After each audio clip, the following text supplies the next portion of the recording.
So what is the issue that has emerged here? So, a way that people have really been misapproaching the trans issues and debates that have been occurring is just trying to find one specific issue that's happening. And in reality, it's a bunch of converging culture war BS that really ends up hurting a lot of people. And something I love to emphasize is that this backlash against trans people finally being able to exist out in the open, happy with themselves, is that it also negatively impacts everyone. And it negatively impacts women, cis women, who are now being policed in the restrooms. It's impacting people who want to access things like birth control, or even just minors who want to access medicine, not trans related. And it is having a really negative impact on our country as a whole. And of course, that's spreading throughout the world now. Trans people right now are just, painting us as a wedge issue has been really concerning to so many people in my community. And how do we approach this? I mean, tell me a bit about your world and the work that you're doing and the organization you've created. So when I was 16, I co-founded Trans Student Educational Resources. It's a group dedicated to improving the educational environment for trans students throughout the country. And to this day, it's still the only national organization led by trans youth and the only one focused on trans students. Even during this epidemic of anti-trans violence, we are still fairly isolated and not getting the necessary infrastructure and support that we need. And is that a symptom of the whole bias and prejudice? Absolutely. I mean, this current wave of anti-trans hate is completely unprecedented, and it makes sense. I'm almost surprised it didn't happen sooner because we are a very small part of the population and slowly growing. And we have never really had many institutional or policy-based rights. They've always been very easy to demonize. And while there certainly have been backlashes against trans people before, what's happening right now is completely unprecedented. And why now? What's your take on that? Well, the primary issue is just that. It's the primary. It's Republicans trying to outdo one another to be the most reactionary and bigoted that they can to rally their base. It'll thankfully, hopefully, be toned down quite a bit in the following months, and hopefully almost over by 2024. Although I suspect this will last a bit longer than, say, Anita Bryant's Save the Children campaign in the 1970s, which only really lasted a couple years. What we're also seeing is another moral panic with how many young people are opening up about their gender identity. I mean, this really is the first time in history where people in the US can feel safe to transition and actually be open about it. I mean, I came out in 2003 as a girl. I didn't even know what the word trans was and felt just completely isolated. And it was that same experience for so many trans kids when I was growing up. And now we have people that look like us, that sound like us, that have similar experiences. And it's been very impactful in helping more people be true to themselves. And of course, that always comes with backlash. People are very concerned with, voting habits. Queer and trans people are much less likely to vote conservatively. And also with maintaining the US population, because we're also less likely to have kids. So rather than disregarding these sort of concerns, I think it's important we also dive into them and to openly talk about that we have a changing culture, and this is probably a good thing. Yeah, I think of because it was made popular, I feel like, by John Oliver's segment, but there's a graph showing the progression of left-handedness in children, where you got whacked on the hand if you were using your left hands. That's no good. That's devil stuff or whatever the hell. And you see a massive spike up when left-handedness became more publicly acceptable, followed by a plateau. It was kids just feeling comfortable using their left hand like they're inclined to. It's really that simple, but people aren't willing to accept that because of how much demonization we're facing right now. I mean, if you had no idea what the trans community was and you heard that a group of adults or surgeons were mutilating children for profit, that would be concerning. I mean, I would be concerned about it, certainly, and it makes sense. But I mean, doing the bare minimum of research, of course, this isn't true whatsoever. But Bare people aren't minimum. willing to, yeah, really. People aren't willing to do that research, to actually look into the issues or listen to trans voices at that. And that brings us to the first topic, which is, so Dr. Joe, we've mentioned the name Matt Walsh, not exactly a friend of the show before. He made a documentary that had a predictable reception about a year ago now, came out, called What is a Woman? And it's a very, very cheesily edited, very cheap shot at the trans community, saying everything you think it would say, interviewing doctor, the same way that they'll edit interviews with, say, college freshmen just to make them. And the funny thing is, he still looks dumb in the interviews, but it has got a second life now, thanks to Elon Musk, who posted it, made it his pinned post saying every parent should watch this. And we're dealing with the backlash once again. So is this another recreation of just trying to find somebody that we just don't like? Like, you're not part of my group, so I can't trust you. I don't like you. I don't value you. Is that what it's felt like for you, Eli, over the years? It's complicated because I mean I'm 27 now. I've never seen the 1970s and 80s backlash to the like LGB, the gay community at that time. And so it's something that I've never witnessed before in being trans for almost 20 years now. At the same time, there are so many parallels. They are using these same, the exact same arguments as they did during the 70s and 80s against, say, gay school teachers or gay politicians. They're calling us predators. They're calling us groomers and whatever they can hurl at us that will effectively make us look bad, because the fact is people, well, don't care about facts. They're going to listen to people they already agree with. And that makes it very difficult to engage in actual discourse. I mean, Matt in particular, like he's been going after me for, I think, about 7 years now. He has really realized that there's a lot to capitalize on here. Unlike politicians, these pundits have a lot of money to gain when it comes to trans people. I mean, Matt's made millions of dollars off of this film. Daily Wire has paid him handsomely for it. He's getting some interviews and he is getting a lot of recognition. And so it makes sense why he would do this. I always wonder if it really matters that there's no way he believes half the shit that he's saying.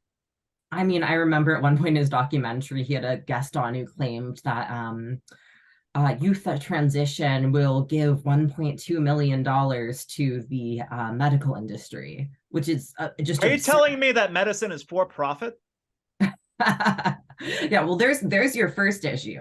Not only is the number wrong, like I don't know any trans people who want to pay more for medicine. Like, we've been advocating for a better healthcare system for a very long time. And very few people know it as well as the trans community. We need better healthcare, not just for trans people, but really for everyone. And so the whole thing is just, it's a joke, and it's very frustrating that, I mean, Elon Musk, one of the most well-known, most followed people in the world right now, is promoting it. And for listeners that might not know, he also has a trans daughter who's completely disowned him. Can't win 'em all, he says. Yep.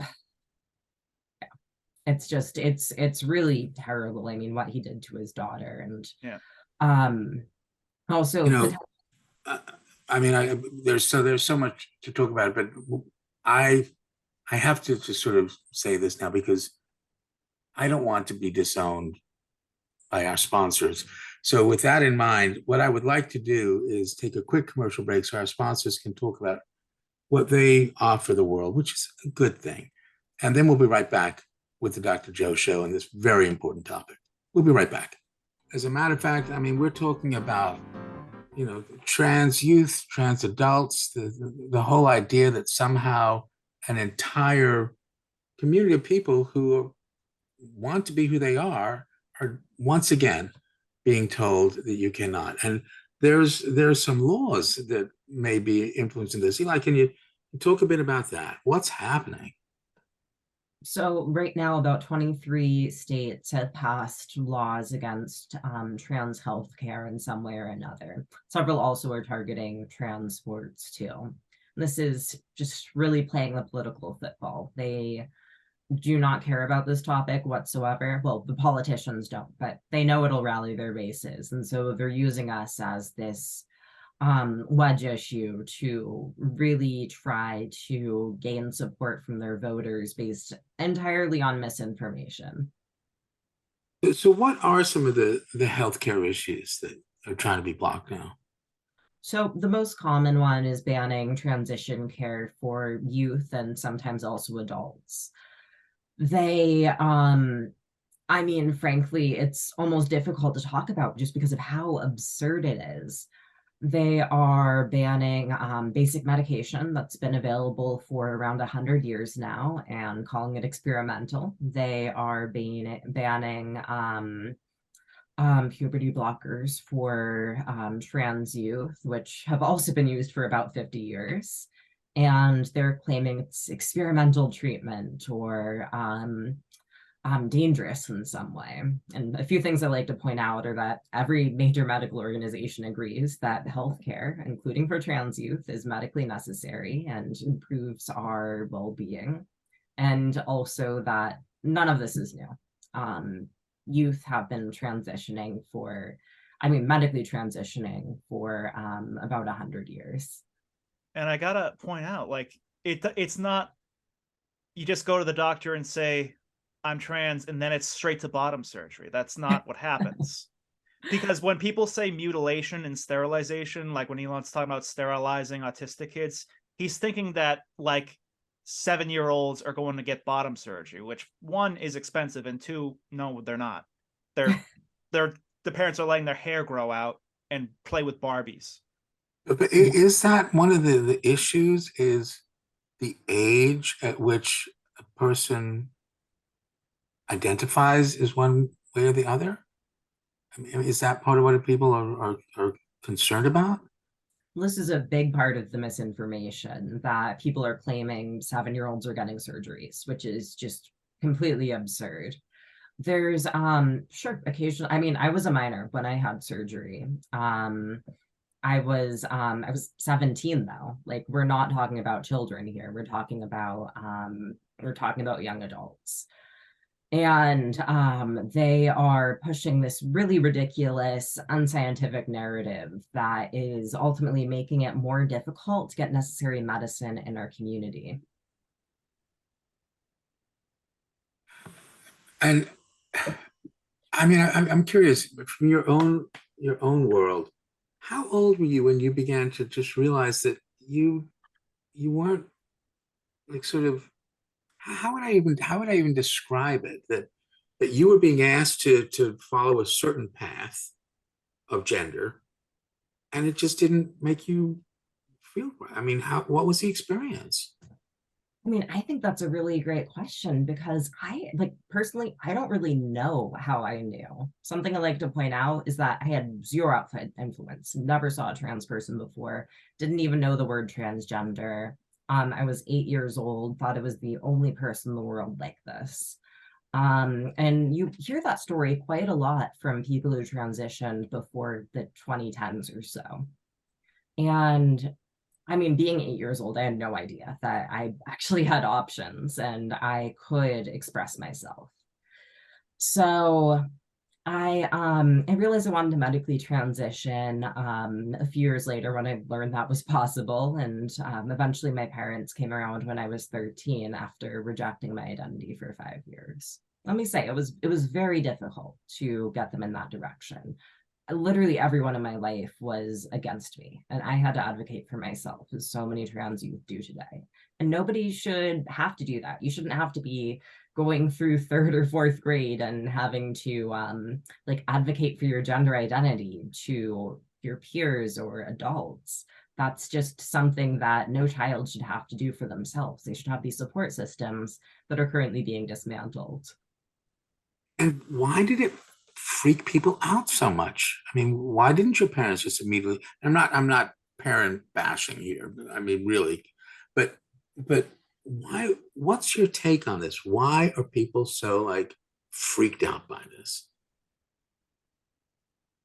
Well, there's a few different reasons. There's that disinformation that we were talking about. There's the various forms of medical misinformation that is being circulated, that it's just a response to autistic children, or it's sterilizing, or it I mean, I have seen white supremacists claim that it's devolving or reducing the white race.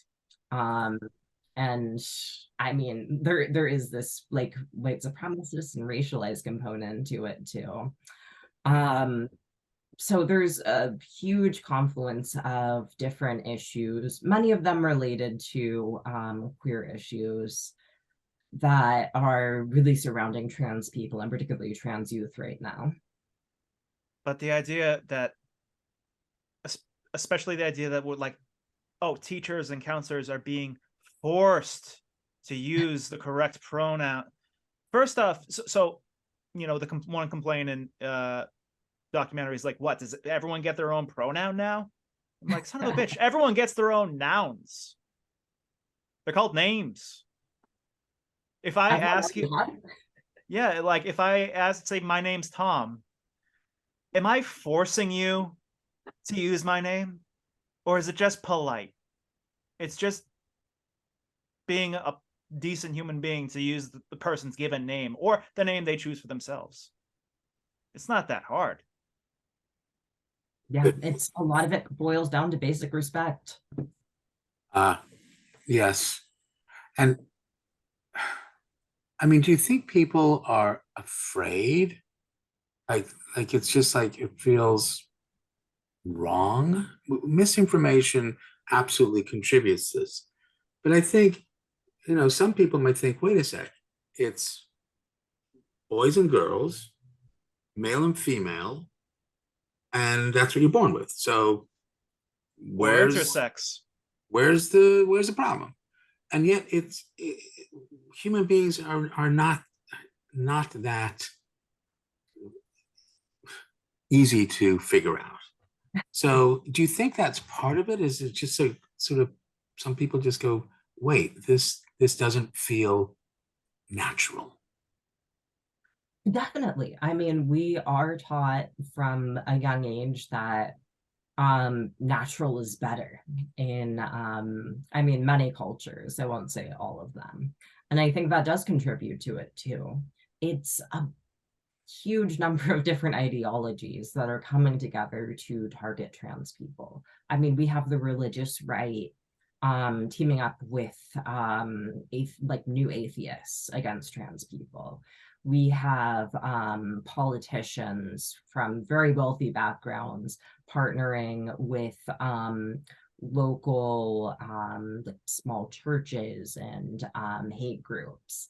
So it's bringing a lot of right-wing communities together. I can say that much. And it's amazing how recent the flare-up is relatively. Like, because I mean, obviously it was always going on, but to this intensity, like you remember a few years ago in the 2016 election, Trump stood there with the LGBT for Trump. Like, I mean, he was kind of using it against Muslims, but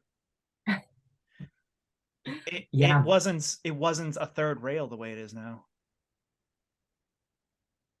Well, Yeah. I mean, it's very nice of you to help all these diverse communities come together, Eli. I appreciate that.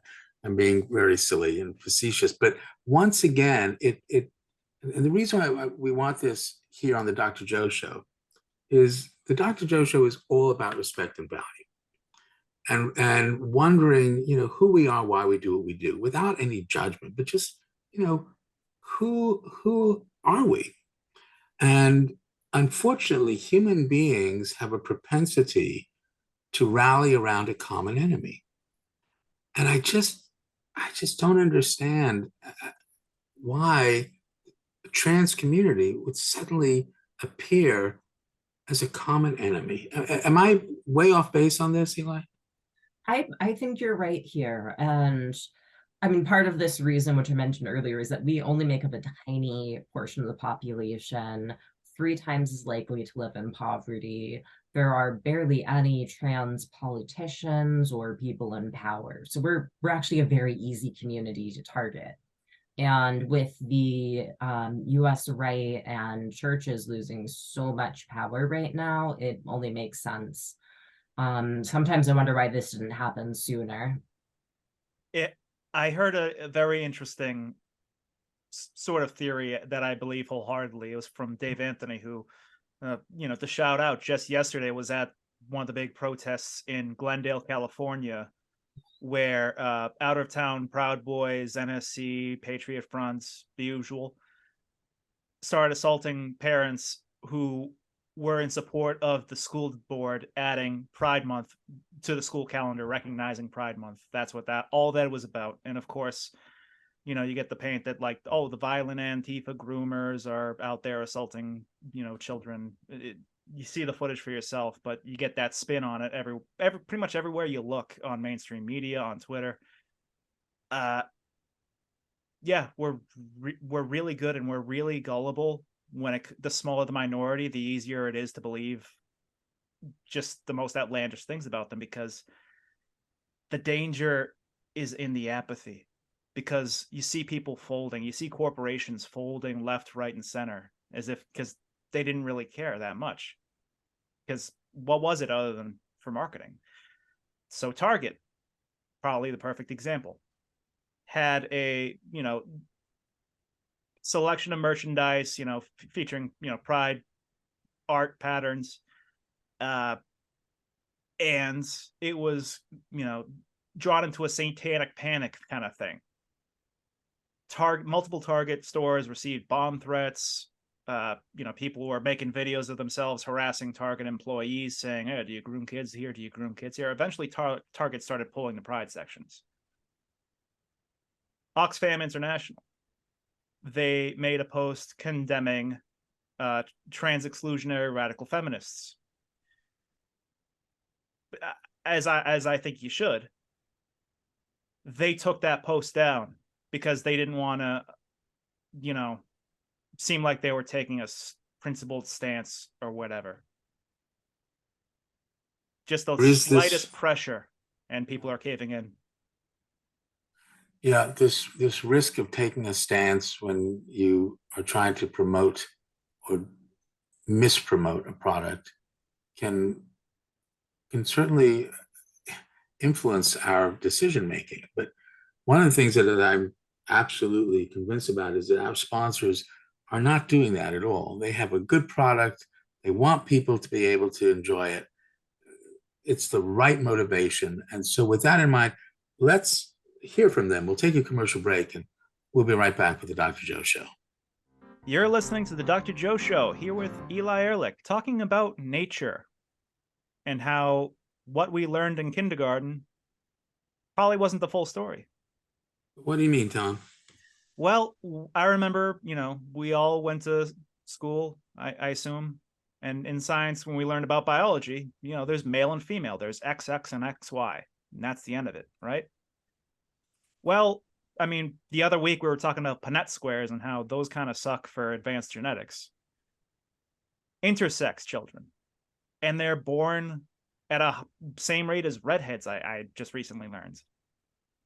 Can you just describe what intersex is? This the same as being a hermaphrodite? Was that Ooh, another term for it is or that an not? in vogue word still, or Not No. anymore. no? It was until maybe 30 or so years ago. But now intersex is the preferred term, which is actually an older term than transgender is. People have been Hmm. using the word for over 100 years. And so intersex is, Eli, what is intersex? Configuration of chromosomes and genitalia that might not fit into this XXXY binary. So it doesn't necessarily mean and sometimes it's described as ambiguous genitalia, but there's also plenty of intersex conditions that aren't so ambiguous. Like CAH is a very common one affecting, I think, tens of thousands, hundreds of thousands of people. And What's the acronym CAH? Is that one? I don't want to put you on the spot. All right, we'll just keep going. Right. I think it's For me, it's congenital adrenal hyperplasia, but I don't think that's the same. Is that it? Yeah, that's it. Yep, very common condition. Yeah. And typically this is someone who's born with a vulva and has XY chromosomes. It's not that rare. I know plenty of people who have it, and it's often not tested for. So our intersex population is actually quite large, and many people never learn throughout their lifetimes. And is that something that person hides? Are they ashamed, or are they being shamed or being pushed into this isolation? Well, there are plenty of reasons people might hide that they're intersex. I mean, same as trans up until the past few years, and even today. There are a lot more of us out there than people give credit for. For things like CAH, there actually wasn't testing for it until they were able to check chromosomes. And so people wouldn't know, they would think there was something wrong with their ovaries. And very often they might not have ovaries at all. Some have undescended testes, others have different configurations of genitalia. And so plenty of intersex conditions weren't even noticed throughout history. It's only until the past few decades, maybe a couple centuries for some conditions, that they were recognized. And that's why the whole "what is a woman" thing is just so insulting. One of the reasons, obviously, is, well, okay, so what if a cis woman gets a hysterectomy, or, you know, it gets female genital mutilation as a child, like, or gets a mastectomy? They can't breastfeed kids. Does that make them not a woman? Exactly. And that's why this rhetoric is really harmful for not just trans people, but also cis women. It devalues I mean, nearly half of cisgender women can't have children, counting people, of course, over 50. And so are they no longer women? I don't know. According to Matt Walsh, they might not be. So it's very frustrating to see this rhetoric that's just so blatantly incorrect take off. And I mean, someone who's also in academia too, it's just infuriating that this sort of blatantly wrong misinformation that actually harms so many people is being pandered out publicly and viewed and celebrated by millions of folks. But you said you're in academia, so don't you have all the institutional power? They talk about they a lot. They do claim that quite a lot. I mean, one of the subjects that I study is the far right, and there is a massive pivot to populism versus traditional radical right politics, which basically means there's this accusation that there is an elite group controlling the status quo who owns the media and entertainment. It's completely anti-Semitic, and now it's like moved on to queer and trans people too. Great reading suggestion: Black Shirts and Reds by Michael Parenti.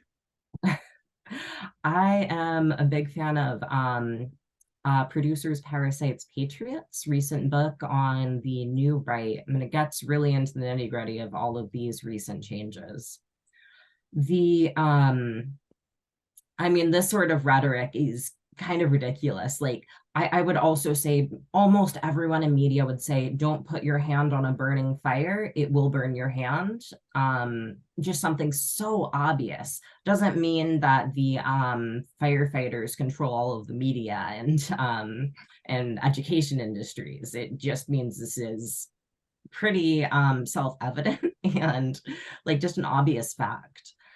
So it's been quite difficult seeing them. This is something that I know Matt pivots towards quite a bit, and now we're seeing it from major politicians like Ron DeSantis, and we're seeing it more from Trump now, even than when he was on his 2016 campaign trail. So it's an interesting rhetorical shift that's unfortunately placing the blame of racial and economic anxiety onto, again, a very small group of people who don't actually have much institutional power. But when people would come to the defense, even if just verbally online, it's seen as though there's some sort of mob at the ready. So like Dave Chappelle, when he made, I think it was 2 Netflix specials so far that really just weren't funny. Like, I think that's the first crime, is that they just weren't funny. It was just an airing of grievances about just culture war BS, and this aggrievement that he's been canceled when he has several more Netflix deals in the works worth tens of millions of dollars. It's purely social media's existing now, is that when someone thinks you're an asshole, it's easier to tell them now. It's easier to learn that people don't like you. There's not some new, cancellation gremlin that's been cooked up in a lab that will take away all of your livelihood and assets the second you say something problematic. So when the protests happened outside of Netflix HQ, and a lot of my old buddies there, Dick Masterson was there, saying, we like jokes. It's like, okay. To my knowledge, Dave Chappelle is still a multimillionaire. I don't know. I don't think that, I think the trans mafia just kind of missed one. I don't know. They took a day off. Yeah, it doesn't sound pretty canceled to me. It is frustrating that this sort of pivot has led to terms like canceled or woke being reappropriated by the right. And but things like Chappelle, like the people who are in power, the people who he hangs out with and are also multimillionaires, like they don't care what he says. He can say the most outrageously misogynistic things, which he has plenty of times, and they would celebrate him because that's who he spends time around. And like you said, this is the first time he's actually witnessing like the masses respond to him saying terrible things about trans people. Being popular is predicated on being popular. Like, people have to like you. If people like you less, your celebrity status kind of declines.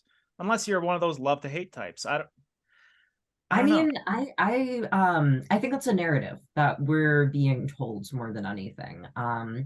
Because the people who are able to get the most attention typically have views that are going to align with certain ideologies that fit narratives that say Fox News wants to push. So I would say it's actually more about power than popularity. Power, luck, money, authority, all of the above. Can I springboard from that and get back to you, Eli? I mean, what is this like for you to be a spokesperson for this important community?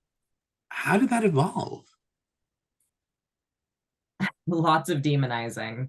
I mean, when I was 15, I first started getting more involved in the queer and trans communities. And I lived in a really rural community in the mountains in Northern California.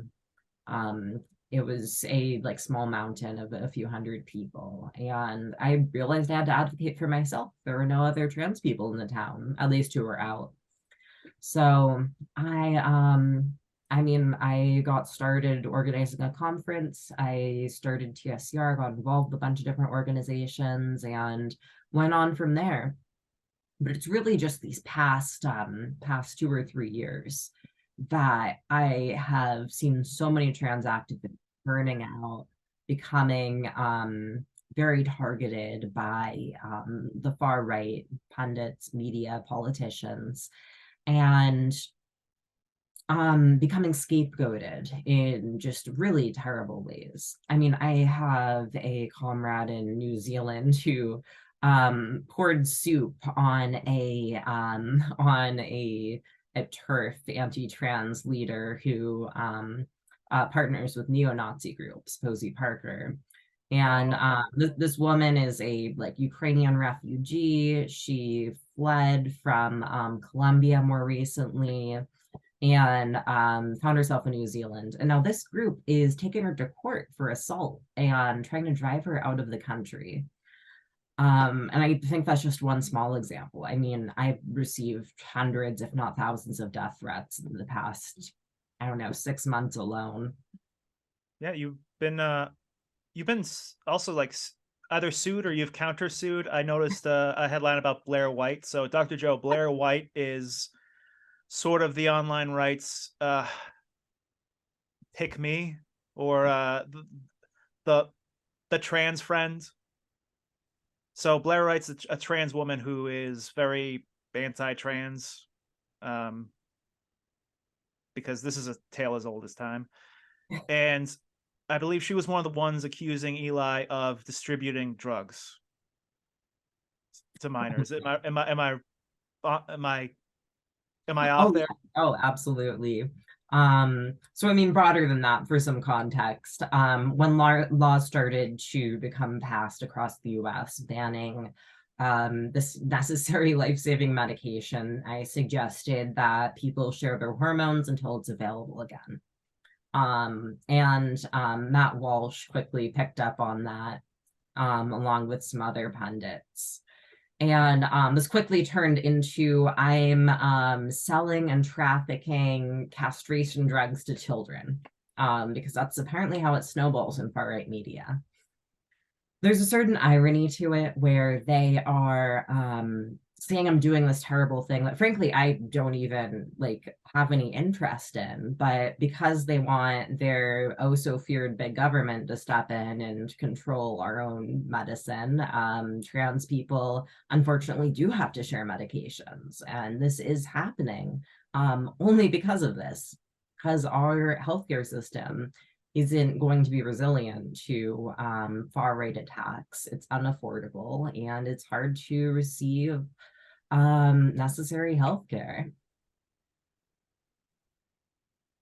Resiliency is certainly an incredible asset to have, and I'm very grateful that we have been resilient, and a large part of that is due to our support of our sponsors. So I'm going to give our resiliency a chance to speak as well. So let's take a break for our sponsors, and we will be right back with Eli Erlick and the Dr. Joe Show. You're listening to the Dr. Joe Show here with Eli Erlick, talking about trans rights and pride. We're not gonna be backing out of pride, are we, Dr. Joe? No, we're not, and I think that so many people have been put in positions where they have to make a choice. They can stay in the shadows and watch, or they come forward and say, I think this is wrong, what other people are doing, but it doesn't mean that I'm going to judge you the way you're judging me. So, Eli, I'm just wondering, again, I come back to it.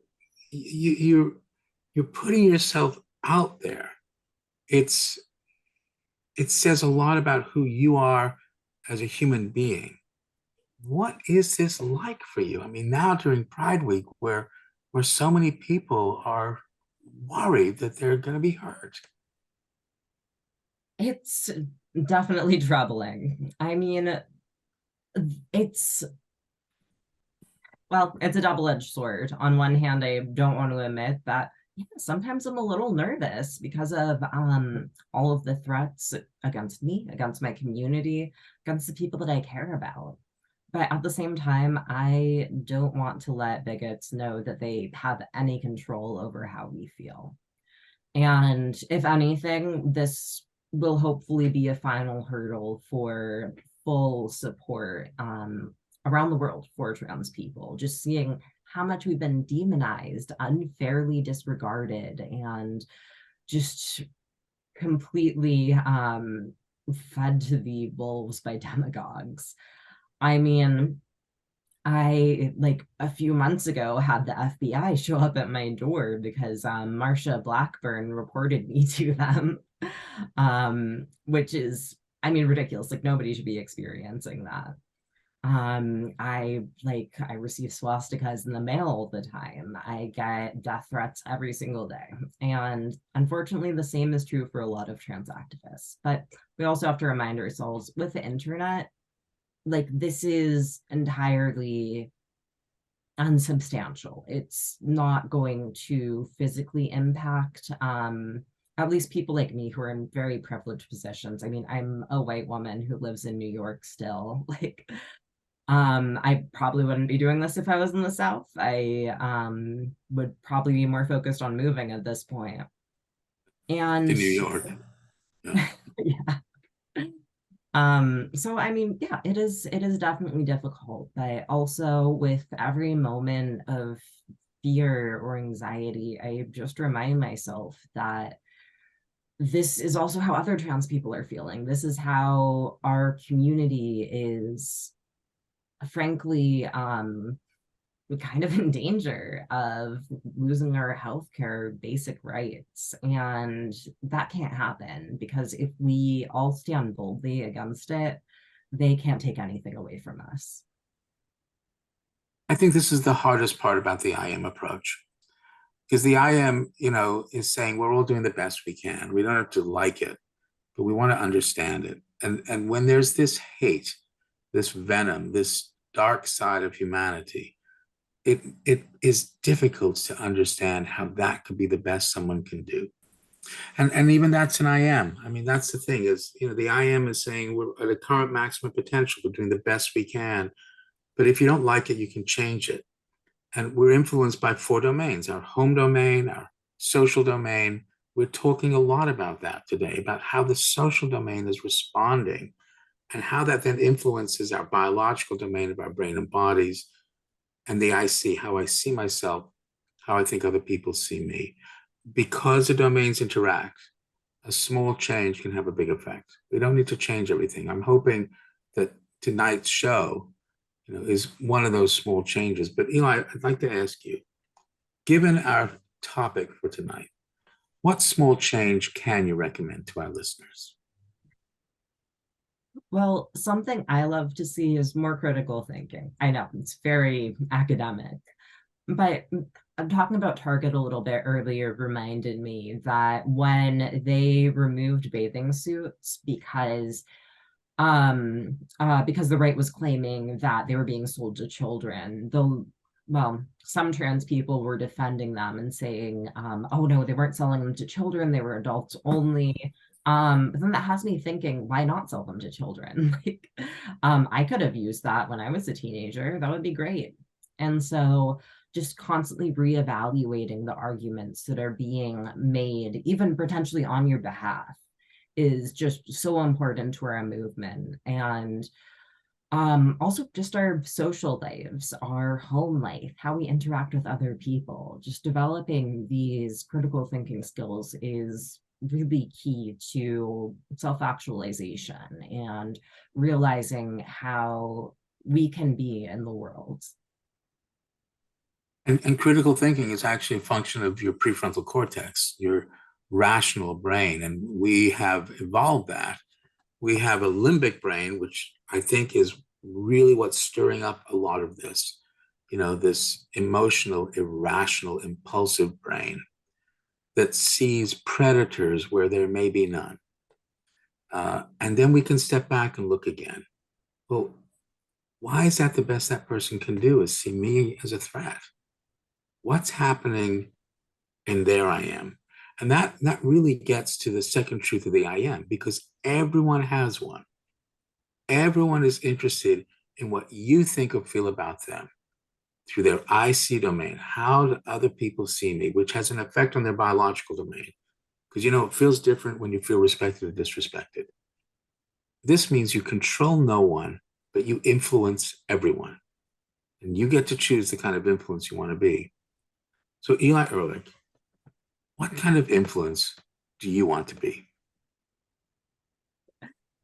Well, I want to show people that fearless interference in the status quo is possible, and it can be done strategically and effectively. And we don't need to hide the ways that we are changing things, that we can actually be proud of not just shifting one thing, say healthcare, trans healthcare, but shifting an entire cultural climate, how we think about gender, how we think about the relationship between economics and young people, or the queer and trans community as a whole. Really being proud of the sort of changes that you can make, even if they're broader than what people might be comfortable with. And is that where the word pride comes from? We're talking about Pride Week. Um, Seriously, I mean, well, it's a if you ask powerful word. if you ask anyone on Twitter, it comes directly from Satan. But Yeah, because if you look personally, at Pride Month, if you squish the words together, part of it says demon. So Okay, gotcha. critical thinking. critical thinking. But it is part of pride. I mean, pride is when we recognize the value in ourselves, but also when we recognize the value in our community. And we can have pride in others as well. So Absolutely. we haven't really even spoke about that, but what is the influence of just this word? It's been very complicated in the queer and trans community. First Pride was in 1970 to commemorate the year anniversary of the Stonewall riots. And it's always been divisive. Some people wanted to celebrate the history that we've lived through, the wins that we've had. And other people, like myself, want to look forward and be proud of what our community can become, how we can subvert the societal norms and create a model for really improving everyone's lives, not just the queer and trans community, but actually improving society as a whole.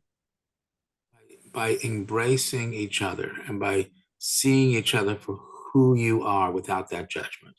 Am I missing something here? I mean, there are entire books about pride, so we can go on about this forever. I have to have you back to talk about it. I But guess so. really, the I am is saying let's look at people with respect, to respect, again, look at why people do what they do without that judgment. And I think we started off talking about trying to understand why there's so many people who are so freaked out by this, you know?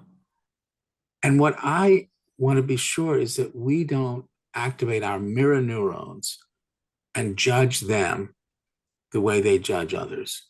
I'd rather understand why they're doing that and understand their perspective, because then we really can achieve what we're looking for, which is to truly respect and embrace each other for who you are, why you do what you do. Is that possible? Is that an influence that we can really have? Because that's the hardest part about the I am. What do you think? I do think with time that we can help people understand. I mean, something I think about all the time is just the I mean, how difficult the education system was for queer and trans people just a few decades ago. I mean, just a few years ago, even. There was no education about our communities, no sexual health classes, nothing that could provide this necessary foundation for understanding our communities. I mean, to this day, there are still states that ban education about queer and trans issues.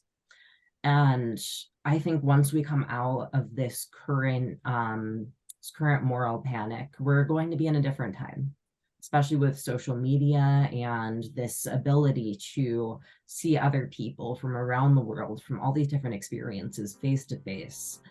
I think that's going to have a significant impact on empathizing with others and also working to create a safer and healthier world for everyone. I'm there with you.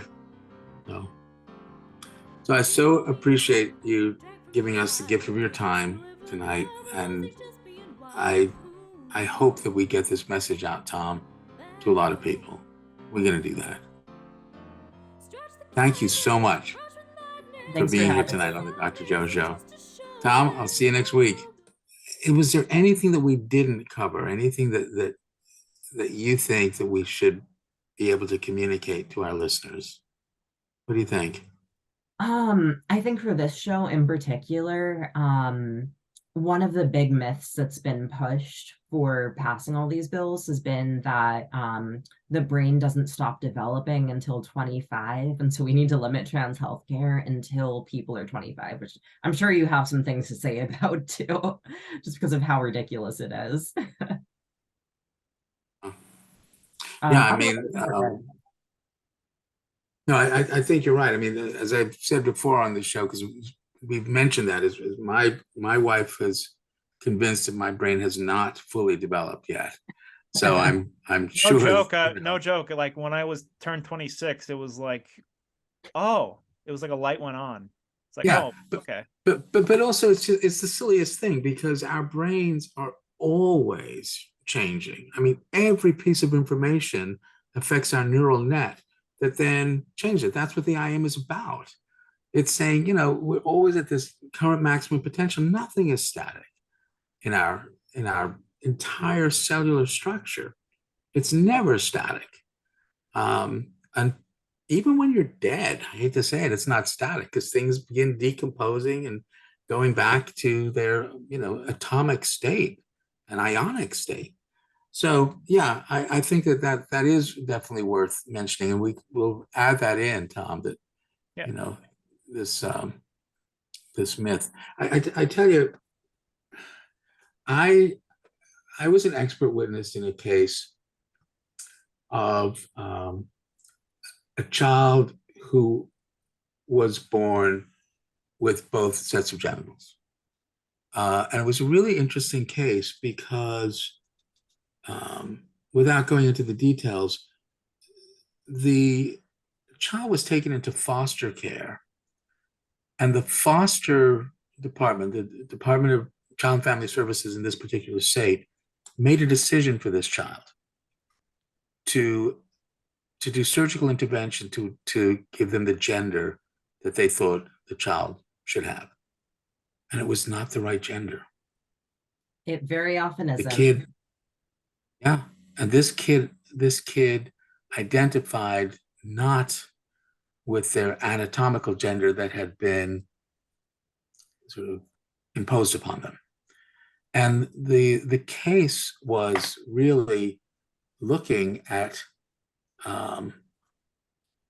when do we develop this idea of our identity? Gender identity has been something that psychology and psychiatry has looked at forever, but with such a distorted, narrow lens, that somehow it's got to be intact by a certain age. It's like, and so that's what this case was about. Was the child had a right to have made decisions for themselves. So you don't impose what gender you think this child should have surgically. You just let them grow. So that's why this is a very important issue. It really is about, human rights in a very real way, but also, why do we have such a problem with somebody looking different or behaving different? One of the things I like to say is, we're one group. It's called humanity. It's one group, not a bunch of factional groups just because you don't look like somebody else. We all want the same thing. We want to feel valued by somebody else. Think about every person you've ever met in your life. That is the common thread that binds us. That's what makes us one group, because we all want the same thing. And sadly, human beings for millennia have increased their value by decreasing somebody else's, and then are astonished that that other person, that other group, that other country does the same. We don't have to do that anymore. We don't have to do that, because if we keep doing that, we will destroy ourselves. So anyway, I didn't mean to get all pedantic there, but I can't help it sometimes. Eli, thanks so much. Please, if you want to come back at any time and continue the conversation, we'd love it. If you want to, just keep in touch with us, tell us how we can help. We're here. So, Yeah, absolutely. Thanks for having me on. Thank you. I appreciate it. Thanks, folks. Thanks, Tom. Thank Good you. night. Stretch the canvas, rush with madness. Is it sadness or just a show?